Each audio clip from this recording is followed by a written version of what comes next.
Imagine standing at the edge of a hidden Himalayan valley, sunlight dancing across ice-capped peaks, whispering tales of a people long forgotten.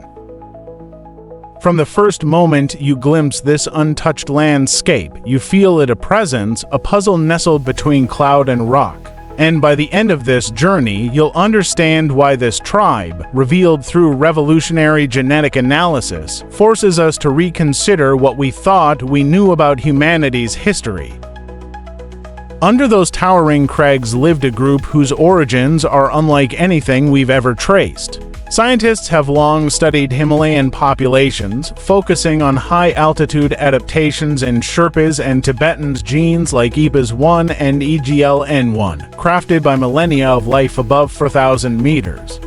But now, a team has uncovered a genetic signature so distinct, it may represent a lineage never observed before. Their journey began with DNA samples taken from remote communities in the upper reaches of Nepal and India. Using genome-wide scans, researchers from institutions like the Nepalese Anthropological Institutes and International Genetic Centers compared modern samples to ancient genomes excavated from nearby high-altitude sites. What they found defies expectations. Nestled among familiar Tibetan and East Asian markers lies a set of variants that match none of them, no match in local farmers, no alignment with Sherpa high-altitude alleles, and no known analog in neighboring lowland populations. This hidden genetic signature doesn't just hint at isolation, it shouts it. Unlike other Himalayan groups, there is no evidence of recent admixture. Instead, the DNA points to deep ancestry, a branch of humanity perhaps branching off tens of thousands of years ago, then surviving in isolation in the highest parts of the world. It suggests a people who walked into the heights and never looked back, cut off by elevation, tradition, or climate from the rest of human history.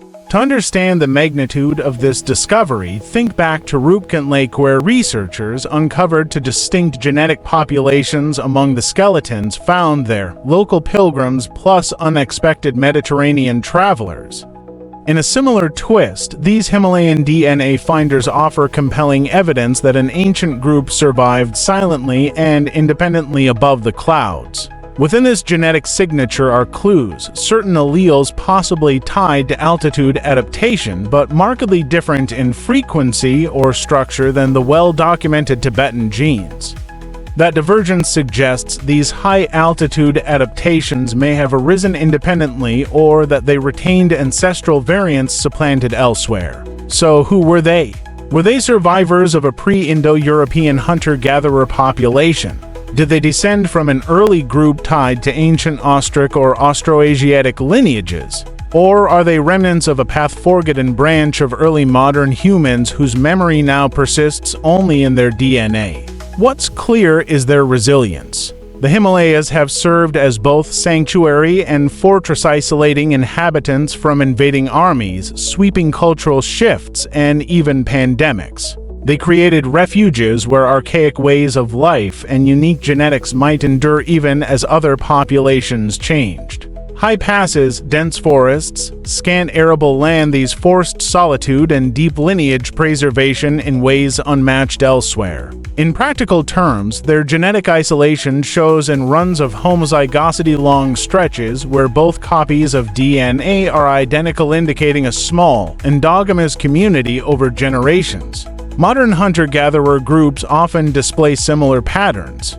It tells a story of tiny populations sustained in ritual, tradition, and gene pools shaped by geography. This sense of origin preserved in snow and stone allowed ancient variants to remain unaltered by broader migrations. Yet, when these communities did connect through trade, marriage exchanges, or pilgrimage, they passed on only bits of their genetic heritage. Their DNA hints at occasional contact, but not enough to erase thousands of years of isolation.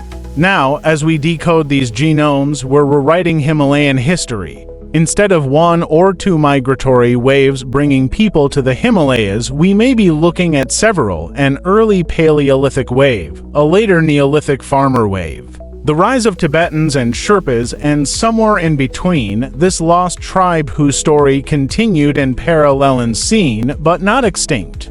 Deep mountain valleys that shielded them for centuries could now reveal their story. Yet with every answer, new questions arise. Are they still with us today incognito among small remote communities? Or did their lineage fade into obscurity only recently?